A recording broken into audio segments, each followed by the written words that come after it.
এখানে কি মানে আপনার কি চোখের সমস্যা? আপনি দেখেন এখানে কি? বাবা মাথায় না চুল আর গাওরামি করেন আমার সাথে, খুব গাওরা পোলা না? এই গাউরা পোলা কি? হ্যাঁ, আঙ্গুল নিচে, আঙ্গুলও নিচে, চোখও নিচে, গরম কম। ঠিক আছে, বেঞ্চটা আমার আর আপনি দখল করে বসে আছেন। গাওরামি দেখাইতে হলে অন্য জায়গায় যে গাওরামি দেখান, এইখানে না। আপনি শুনেন, এই বেঞ্চ আমার, আমি ভাড়া করছি, আর যদি নাই হয় আমি কেন এখানে শুয়ে আছি? আপনি এখানে শুয়ে আছেন কেন সেটা তো আমার জানার দরকার নাই, এটা আমার হেডেক না। ঠিক আছে, আমি বেঞ্চটা ভাড়া করে একটু দূরে গিয়েছি আর আপনি এর মধ্যে দখল করে ফেলেছেন না। হাউ সুইট, প্লিজ যান, অন্য জায়গায় যান। শুনুন, এই বেঞ্চ আমার। আপনার যদি কোনো ধরনের কনফিউশন থাকে, আপনি এই বেঞ্চের যে মালিক তাকে নিয়ে আসেন। কনফিউশন আমার নাই, আমি 100% ঠিক আছি। কনফিউশন আপনার আছে। আপনি চাইলে মালিককে, এখানকার সবাইকে ডেকে নিয়ে এসে প্রমাণ করতে চাইলে করতে পারেন। আপনার প্রবলেম আছে, আমার প্রবলেম নাই। আমি কিসের জন্য ডাকবো? আমি আপনাকে লাস্ট টাইম বলে দিচ্ছি, আপনি এখান থেকে সরবেন। আর আমাকে যদি আপনি 2-4টা মেয়ের মতো মনে করেন তাহলে ভুল করবেন। আমি 2-4টা মেয়ের মতো না, I M a very dangerous person. ঠিক আছে, বলেছি ভাই।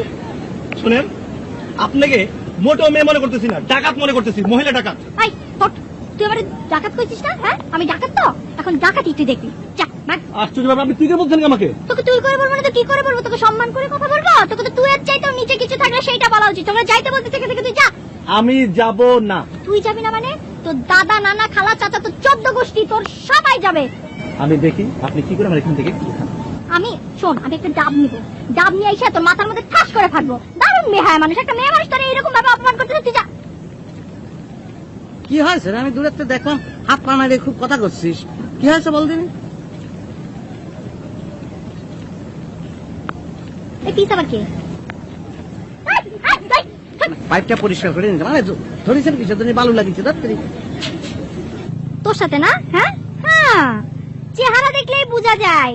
ঢাকা থেকে এই বিনা পয়সা যে শুটকির বাসগুলো আছে না, চুরি করে এখানে আসছিস আর সস্তা একটা হোটেলে আসিস, দেখলেই বোঝা যায়। বুঝছিস? দেখলেই বোঝা যায়। ঢাকা থেকে এসি বাসে টিকিট কেটে কক্সবাজার আসছি, শুধু তাই না, 3 হোটেল উঠছি। আর শুনুন, ক্যান ইউ ইনফরমেশন, আমরা দুজনে কিন্তু ব্যাংকে জব করি। ব্যাংক? তোরা দুজন ব্যাংকে চাকরি করিস? হায় রে, ঢাকা শহরের ব্যাংকগুলোর কি অবস্থা! এই চেহারার মানুষ যদি ব্যাংকে চাকরি করে তাহলে ব্যাংক কি আর টিকবে? ব্যাংক তো পুরো ধ্বংস, শেষ। আমাদের ব্যাংকের কি হবে রে? কি হবে ব্যাংকের?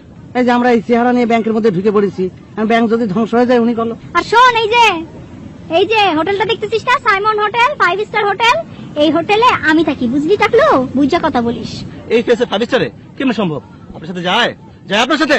কি তোরে কি আরে বেটা জানিস না, কই থেকে আসছে বেটা, মেমা বোঝে না, বিয়ার একটা মেয়ে বসে আছে বলে বেঞ্চ নাকি তার। আমি 9 টাকা ভাড়া নিছি বেঞ্চ, তার বুঝাতে পারতেছি না। আমি বুঝাচ্ছি, আমি খুব ভালো বোঝাতে পারি। শোন, মানে হয়েছে কি, বেঞ্চ কিন্তু এটা আমাদেরই, জানেন? মানে এরকম হতে পারে যে আপনার হয়তো মেজাজ গরম তো উঠে চলে গেছেন, হ্যাঁ, পরে আবার ওই ফিরে এসে দেখেছেন যে ও বসে আছে, কারণ মাঝখানে ওই লোকটা ভাড়া দিয়ে দিছে। এই হয়েছে, আর কিছু না। বললেন আপনার একটা কথা আর আমিও বুঝলাম আর একটা কথা। দেখছিস, বুঝলাম বেয়াদব। আরে ভাই ছাড়ে দে, অবলা মেয়ে মানুষ। কারে অবলা বলেন? কারে অবলা? হ্যাঁ না, আমি বলেছি কি, ওই মানে অবলা বলেছি এই জন্য যে ও যদি উঠে খাড়ায় আপনার ধরে না, তাহলে মোচড় দিলে ভেঙে যাবেন। কারে মোচড় দিলে কে ভাঙবে না ভাঙবে সেইটা আমি পরে দেখে নিব। ঠিক আছে, খাবো ডাব, কি করলেন আপনি? যা খুশি তাই করে খাবেটা। আর এই বেঞ্চে তো জীবন আমি বসবো না, নোংরা করে দিছেন এইসব। ভাই ডাব খাবো কিরাম করে? ডাব খাবো কিরাম? দেখছিস? ভাই টাকা দিয়ে কিনছি। আরে বিয়াদব একটা মেয়ে, মেনা বোঝে না, কিছু বোঝে না। ডাব খাবো কিরাম করে? হ্যাঁ, মেনা বোঝে না, কিছু বোঝে না, কই থেকে এসে দিল বসে। আমি বসি কিরাম করে? আপনার ব্যাপার। ডাব খাবো কিরাম করে? আর তুই ডাব নিয়ে আসুস বেটা, আমি এখানে বসছি, একটা মেয়ে মানুষ কিভাবে বিয়ে পেয়ে গেল, আর তুই ডাব নিয়ে আসুস বেটা। ডাব খেয়ে কি বেটা, সারা জীবন ডাব খেয়ে কাটা দিলি। ডাব মেয়েটার জন্য আমার খুব মায়া লাগতেছে, জানিস? আমার মনে হচ্ছে হজমের সমস্যা আছে না, এটা হজমের সমস্যা হলে পরে কিন্তু মেজাজ তৈরি হয়ে যায়, জানিস? কারণ আমার আত্মীয় স্বজনের মধ্যে কেউ যদি হতো তাহলে পরে টিপি ফল কিনে দিতাম, আধা কেজি খালি পরে একদম পেট ঠান্ডা, বুঝেছিস? ডাব খাবো কিরাম করে? আবার ডাব? ডাব রে, তোর বাড়ি দর্শন না হয়ে বুঝছ, ওই বরিশাল তাহলে যে নাইকেল দিন আসেন বাড়ি। বসেন বসেন।